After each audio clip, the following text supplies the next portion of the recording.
Presiden Jokowi Saudara menyebut suhu jelang pemilu hangat-hangat kuku dan bahkan saling memanasi antar kawan sendiri. Tak sekedar bicara gimmick politik, bagaimana para bakal capres berkomitmen mengawal pemilu damai dan publik tetap bisa mengawasi tiap tahapan pemilu. Lengkapnya hanya dalam catatan Kompas TV hari ini, saya Audrey Chandra.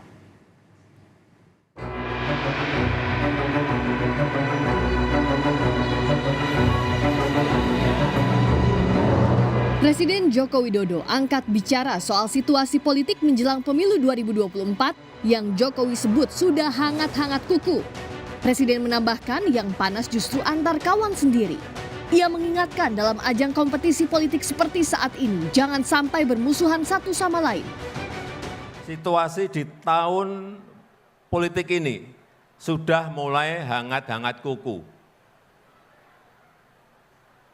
Dan sudah mulai cenderung menghangat. Agak memanas tapi belum panas. Dan repotnya yang sudah panas itu justru antar kawan sendiri. Sudah mulai saling panas memanasi. Maka saya minta kepada DPP Gamki untuk ikut mendinginkan situasi di lapangan kalau ada hal-hal yang panas. Momen yang terpotret sebelumnya, bakal calon Presiden Ganjar Pranowo bertemu Ketua Umum PKB Muhaimin Iskandar.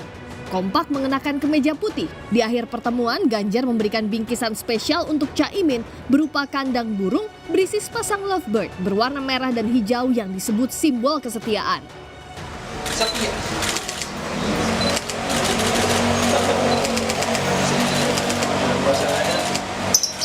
Pasangan. Jadi kalau dia mati bisa mati pasangan. Oh iya? Oh iya. Merah hijau. Tapi kepalanya merah loh, Cak. Iya dong. Yang penting kan hijau nih. Kepalanya merah. Saat ini Caimin yang memimpin PKB masih jadi bagian koalisi Kebangkitan Indonesia Raya yang mengusung Prabowo.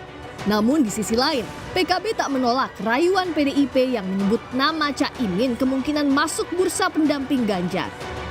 Sementara di Koalisi Perubahan untuk Persatuan sempat menghangat pasca Ketua Bapilu Partai Demokrat Andi Arief membuat cuitan soal partai pengkhianat di koalisi. Tak lama dari itu, Anies Baswedan bersama tim 8 dari Koalisi Perubahan bertemu dengan Ketua Majelis Tinggi Partai Demokrat Susilo Bambang Yudhoyono di Cikeas, Bogor, Jawa Barat, memberi sinyal keakraban, membahas sejumlah hal, diantaranya strategi pemenangan Pilpres 2024. Mendengar juga bahwa Demokrat dan PKS ini sama ya. Pandangannya bahwa kunci kita salah satu utamanya memang adalah dalam waktu yang tersedia ini kita segera mengejar, membangun tim yang solid, ya, membangun tim pemenangan, memastikan 3 mesin partai ini harus segera bekerja di seluruh pelosok karena kita tahu dibutuhkan waktu yang cukup panjang, cukup lama untuk bisa sosialisasi seluruh Indonesia. Di sisi lain tak kalah hangat, Ketua Umum Partai Demokrasi Indonesia Perjuangan Megawati Soekarno Putri menepis isu keretakan hubungannya dengan Presiden Joko Widodo dalam beberapa waktu terakhir. Mega heran saat dirinya kemudian dibully menyebut Jokowi sebagai petugas partai, padahal sebutan petugas partai merupakan aturan internal partainya. Ucapan Megawati pun diamini putrinya, Ketua DPP PDI Perjuangan Puan Maharani. Dalam orasi apel siaga pemenangan Pileg dan Pilpres di Semarang, Puan menyebut Jokowi merupakan kader terbaik kesayangan Ketua Umum PDI Perjuangan.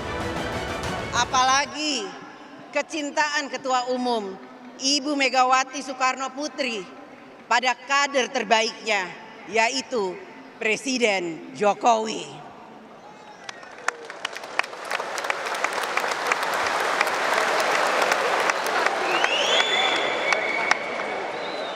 Kecintaannya tidak akan pernah luntur.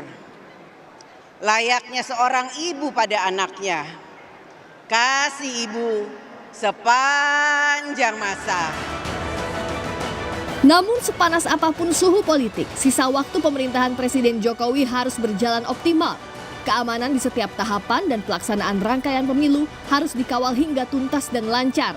Para capres pun harus segera banyak melontarkan gagasan bervisi Indonesia Emas 2045 tak berkutat di area gimmick politik semata. Tim Liputan Kompas TV.